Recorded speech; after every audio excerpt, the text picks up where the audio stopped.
their struggle and take myself out of the struggle. At this point, there's so many prospects out there, there's so many fighters out there that are trying to make it. If you get a loss on your record, it sends you to the back of the line. So just keeping that undefeated and continuing to do big fights. You know, I would say within another 2 fights would be right there to fight for a world title. He was always focused, something most kids are not. He never took months off. He never took weeks off. I would tell him to stay home. He wouldn't want to stay home. He'd go back to the gym and say, why don't you stay home? You just had a tournament for 3 months. I don't feel comfortable at home. This is my life. I don't know my life. As a young kid, I wanted to be a world champion. And I told my dad, take me to the boxing gym. And my dad used to box himself. I wanted him to be a baseball player. I didn't want him to be a boxer. I know what a hard life is. It's a hard life. Having to diet, having to go through punches. I didn't want him to go through all that. But it's in his blood. There's nothing I'm saying to do about it. And that's a lot of things that I got to do.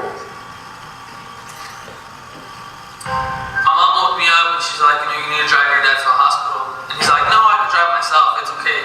And I was like, no, I'll drive you. They told me, they said, we don't know how you're alive. You have a dissected aorta. What you have happens to 1 in 5 million people. And one out of 10 million people survives. So, they rushed him for surgery and he had a 12-hour surgery, and just seeing him after the surgery, he was just real swollen and just real cold, and it just brings something that brings tears to your eyes, And it's tough to see your dad like that. Because growing up, he's like your superhero. I just want him to be there when I accomplish the dream that I've always wanted, and that's to become champion of the world. So I just train harder than ever to make him proud. I want to make him a proud dad. When I took him to the gym and he sparred, he took a beating.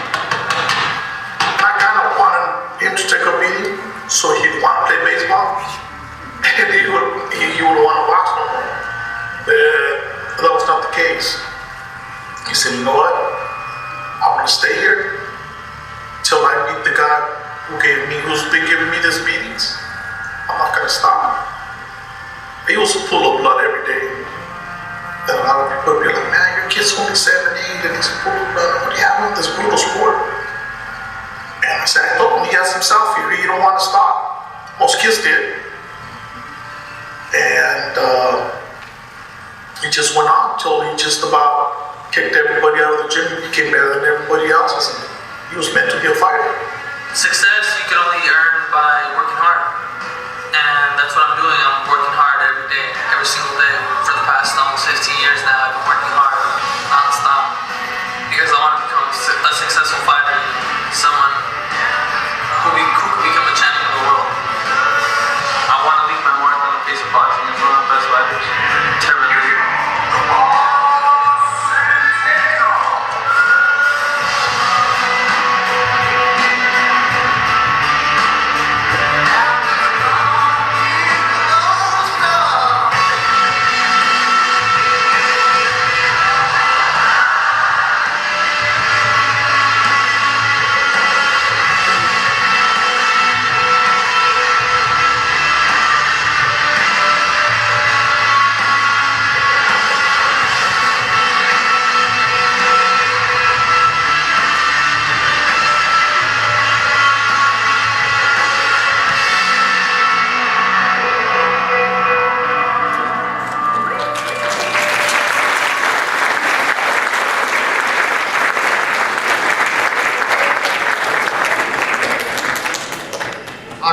Let's give a warm welcome to our 2009 Oxnard High School graduate, 22-0 middleweight boxing local boxer, Hugo Centeno Jr.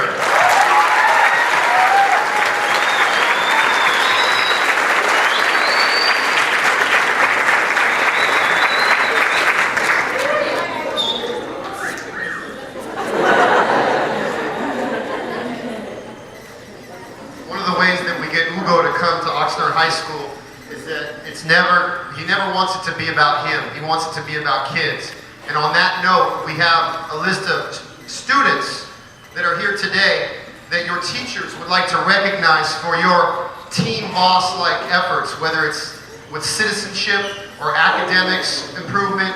We'd like to recognize some of you. So when Hugo reads your name, we'd like you to come on up here onto the stage, okay?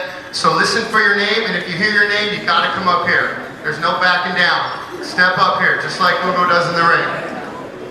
Alrighty guys, here we go. We're gonna start off with Mrs. Briggy's class. We're gonna go with Antonio Castiola.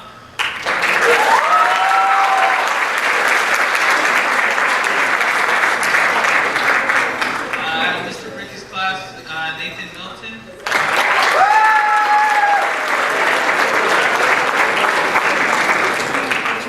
Lorena Ignacio.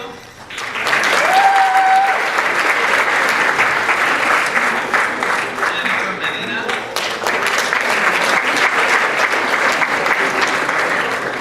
Toby Hesley. And Angela Jimenez.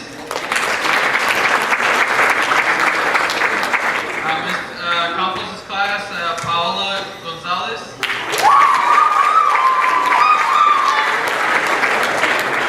Karina Perales. And Luis Cervantes.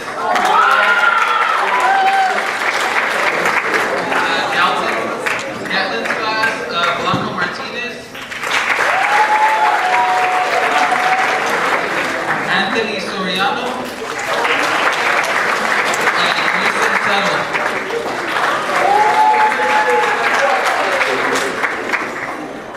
Colton's class, Abraham Sanchez. Giovanni Rodriguez. Anthony Arnold. Anna McGurk's class, Marcos Martinez. Anthony Rios. Rafael Samaron.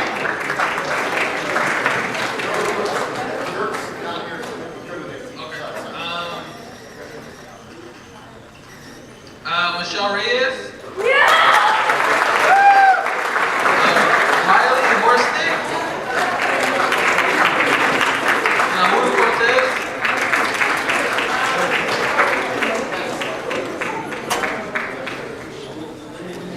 Mr. Chase's class, Ruben Macias.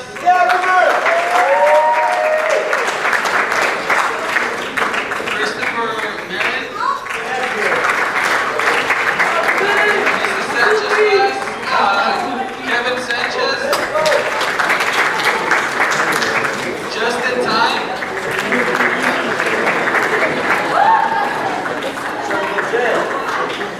And Georgina Samoya.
questions because I know how hard it can be to ask questions, but as I said earlier, this assembly is about you.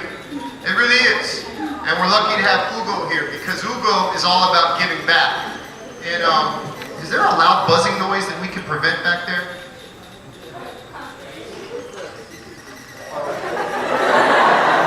That's a no? Okay, no problem. All right. First of all, Hugo, congratulations on your December 6th.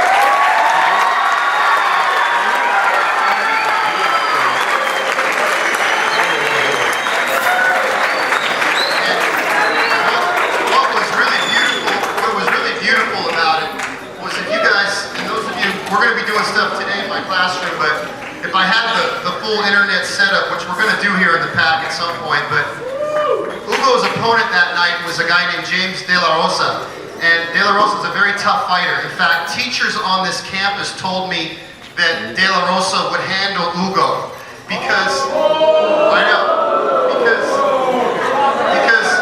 a lot of people are kind of into that fake toughness. Being tough and being strong is not about the way you look, the way you posture, the way you talk trash. Hugo's a class act, and on the day of the press conference, before the fight last weekend in New York City, the fight was in New York City, it was on national television, it was HBO, and De La Rosa, his opponent, was talking trash. And it's on YouTube, you can see it, he's talking trash, it's a full room.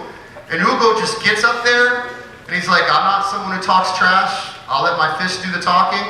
And sure enough, the next night, 5th round knockout.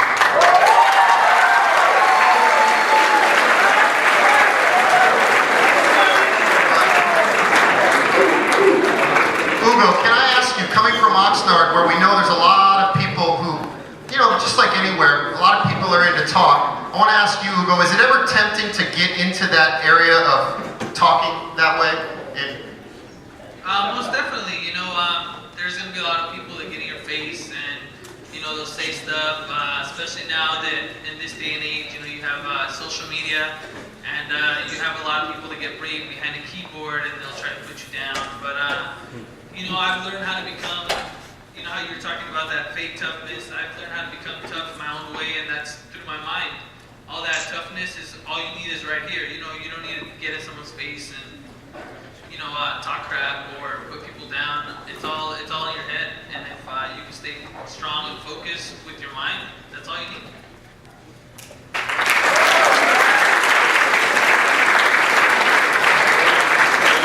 And when it comes to toughness, I want to be really clear about this concept. You guys repeat after me, team boss. Team boss. Team boss. Team boss. We've basically been doing this for about 3 years here on campus. Hugo has been a part of our campus since he became a professional fighter in 2009.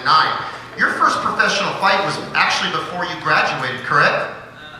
Yeah, I did my first 2 professional fights right before graduation. So I was a pro my senior year here in high school.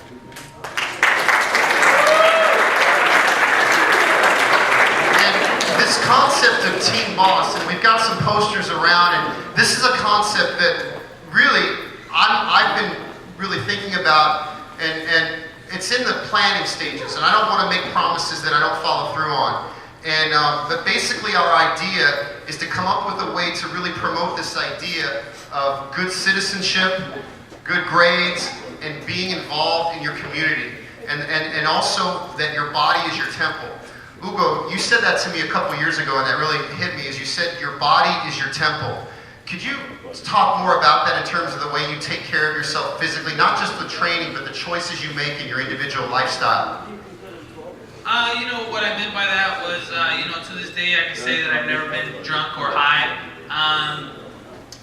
Like for me, I treat my body like if it's a high-performance race car. If you put horrible fuel in it, you're going to get bad results. It's not going to run the same. So if I put bad food like chips, soda, and stuff like that while I'm getting ready for a fight, I'm not going to perform the same because I'm not going to have the same type of energy or strength, or I'm going to feel weak or lazy. So that's what I meant when I was talking about your body's your temple. So you pretty much just got to take care of yourself. And along that way, the whole idea, by the way, and this is in the planning stages. And just out of curiosity, how many of you in here, if there was a Team Boss club or some sort of organization that Hugo was a part of, how many of you would be willing to be a part of Team Boss?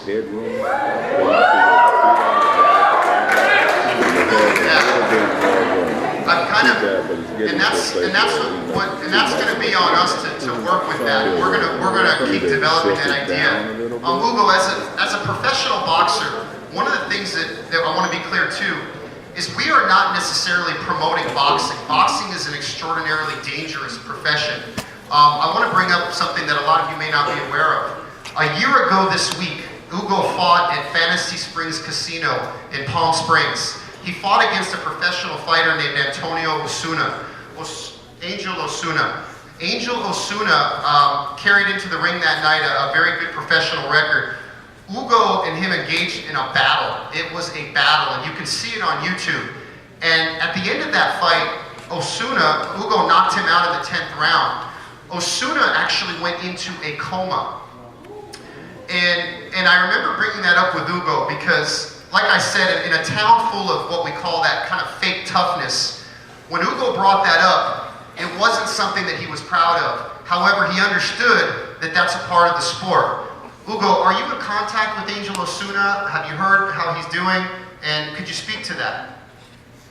Like you were saying, it was a gruesome fight. In fact, I was losing the whole fight.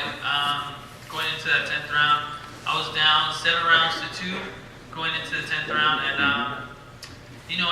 they told me in the corner, you can knock out to win, and I just somehow dug deep inside me, and with all my heart, I just pulled through, and I told myself I'm not gonna stop throwing until I knock this guy out.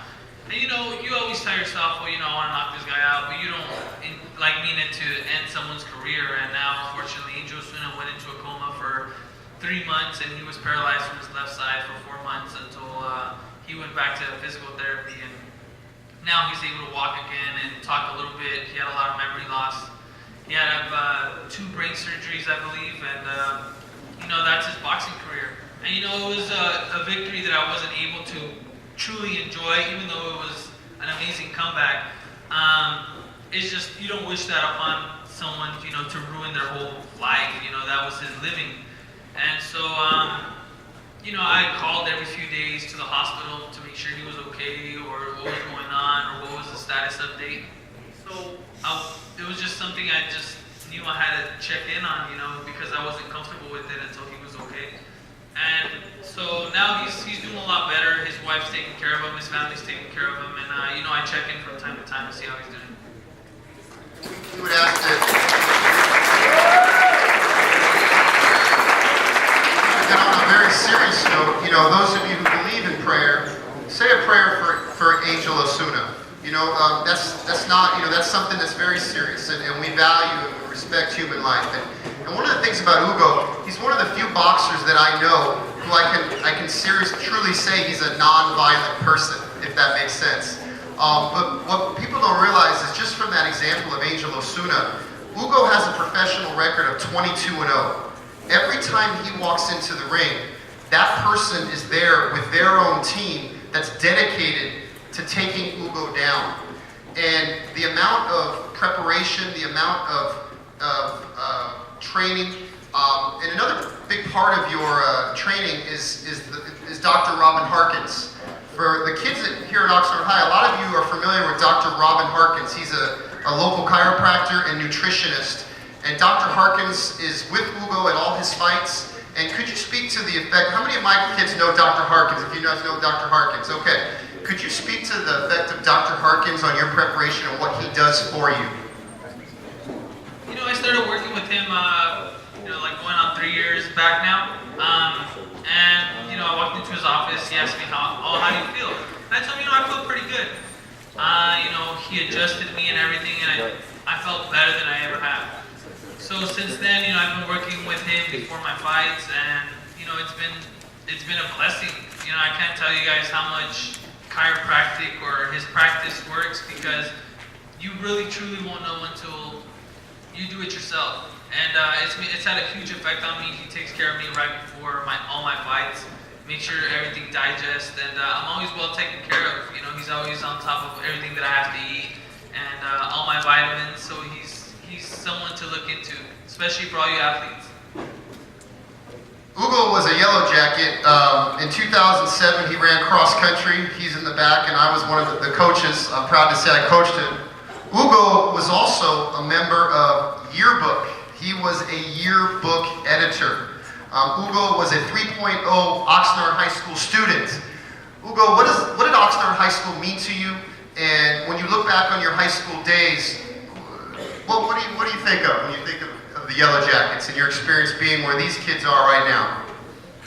You know, I always think of all the great memories every time I come back on campus. Just the, going to all the games, having great talks with all the teachers. Your guys' teachers are truly here to help you.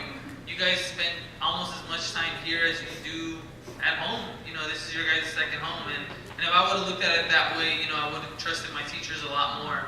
But they're truly here to help you, and they're here for you guys. And if you guys ever have a problem, you guys can talk to them. You know, it doesn't always have to be, teacher-student. They're here to talk to you guys also as friends, because they're looking out for you guys and they want the best for your future. But also I always think of, the competition we had down the street, and I always going on all the great football games against Pacifica, and every time I was here, we beat them.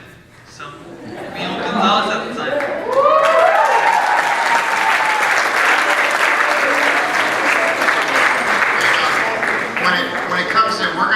When it comes to what Hugo is doing here today, a big part of what Hugo is about is giving back. And I want to let you all know that we want to talk about this Saturday at the KO Gym. Hugo does charity work every year, and so every year I have a Team Boss toy drive, and I try to raise toys for kids less fortunate who don't have anything for Christmas, and even though their parents are working hard to get them something for Christmas, sometimes it's just not enough to make ends meet. And we just asked everyone who comes by this Saturday at KO Boxing in downtown Oxnard, bring an unwrapped toy, so we'll give to the less fortunate so we can make their Christmas. So we're gonna have a ton of food and music, boxing exhibitions.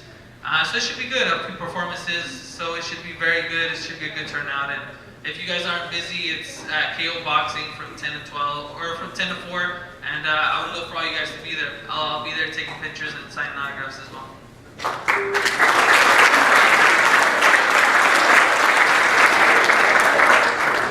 Once again, that's this Saturday at the KO Boxing Gym. There's a lot of toy drives in town. There's a lot of good charitable stuff going on. But what Hugo said earlier about your teachers caring about you, it is true. And we want to really stress that the reason that Hugo comes back, the reason we do these things, and when I say we, I mean the teachers you see here and your teachers here at Oxnard High School. When I was in high school, people didn't talk like that to me. They didn't say, we care about you. It was more like you got to come to school and get something done for your future. But people here really do care about you. We're lucky enough to have KADY TV. Let's give a hand to KADY TV for covering this event.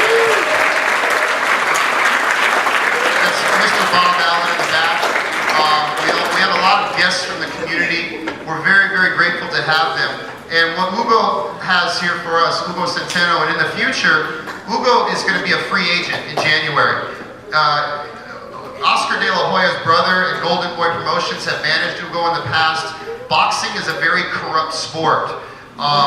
Hugo is, as Jim Lampley described him on the national television broadcast, Hugo is a possible future superstar. Hugo, what's your boxing future look like? Do you know when you'll fight again? What are your long-term goals? And what are you going to be careful of, as we've spoken of before? My future is looking really bright after this amazing knockout. I wasn't expecting for that knockout to come, like I was telling my younger brother. I knew I could beat this guy. I just didn't expect it. I expected to do it in that fashion. So it took me up a lot, I guess. But I've been approached by some pretty big companies now that I'm getting closer to becoming a free agent. So my future is looking very bright, and I'm extremely excited because I couldn't do it without all these people support. All you guys supporting me, all you fans, friends, family, everyone that supports gets me, is what drives me every day, is what motivates me every day. And as far as another fight, hopefully we're looking to get a fight either ends of February or beginnings of March. And like Mr. Ricky was saying, you know, it's a tough sport. A lot of people just see what's going on in the limelight or in the ring, but you guys don't, unfortunately, you guys don't get to see everything that happens behind closed doors, you know, all the struggles, all the hurdles, literally blood, sweat, and tears. Sometimes because people hold you back, or you just had a bad day in the gym, or family problems. You know, it all plays a big role mentally. And if you're not prepared mentally for a fight, well, then you'll lose. So it's looking good. But yeah.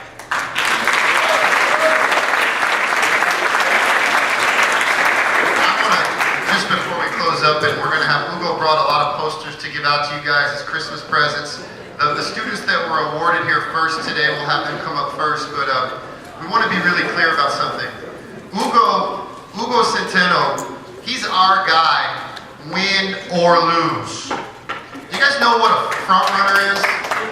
There's a lot of people who are on your side when things are going well. And hey, if things go well, and they keep going well, and they keep going well, that's great.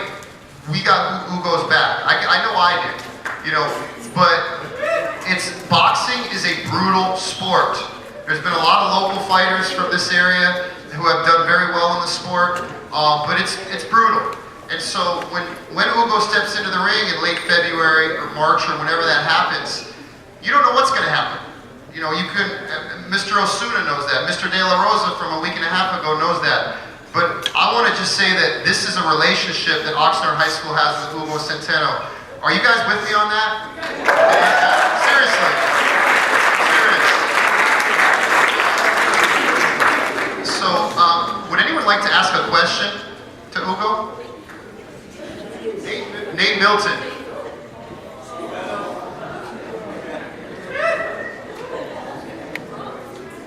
When you're in a fight, right before the first punch is thrown, what are you thinking of?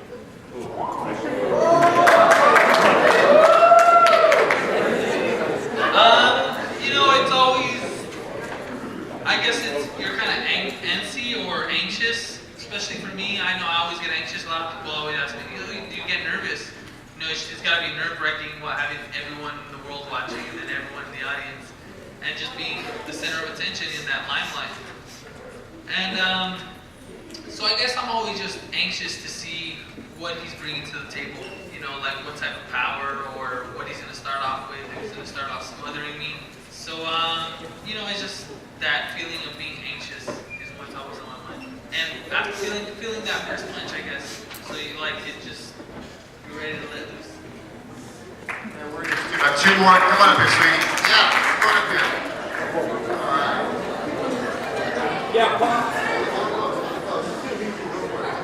Before your fight, do your parents or anyone put you under pressure? Like, how do you handle the pressure? Nice.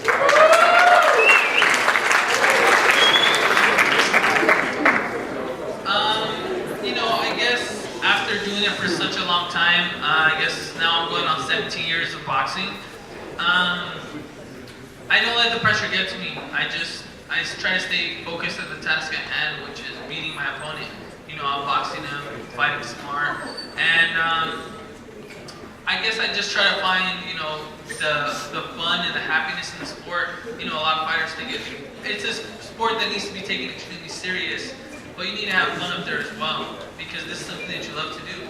So I guess just finding the joy and the fun and something that you get to live in. You know, this is my life, this is my lifestyle. I get to do what I love every day.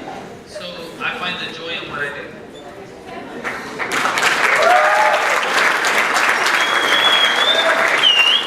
We have, I think we got a couple more. Let's go with, come on, Adrian, come on in. This is the wild card portion of the show. If you weren't boxing right now, what would you be doing?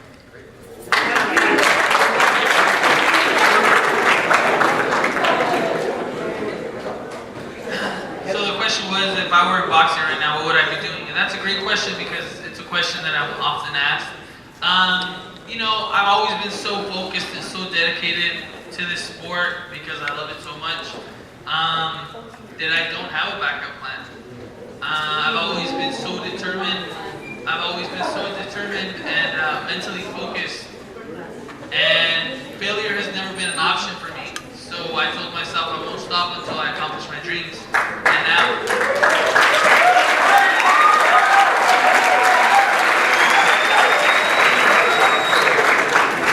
and a little while ago, you know, I have my friend David that came with me, the guy who made the video. You know, he asked me, you know, did I ever think I would be up here talking in front of my peers, or I was in your guys' seat at one point, did I ever think I would be coming back and doing this? And, you know, the truth is I didn't. You know, I didn't know how big I would become or how far I would make it in my career. I just knew that I would stop at nothing to get to where I wanted to be.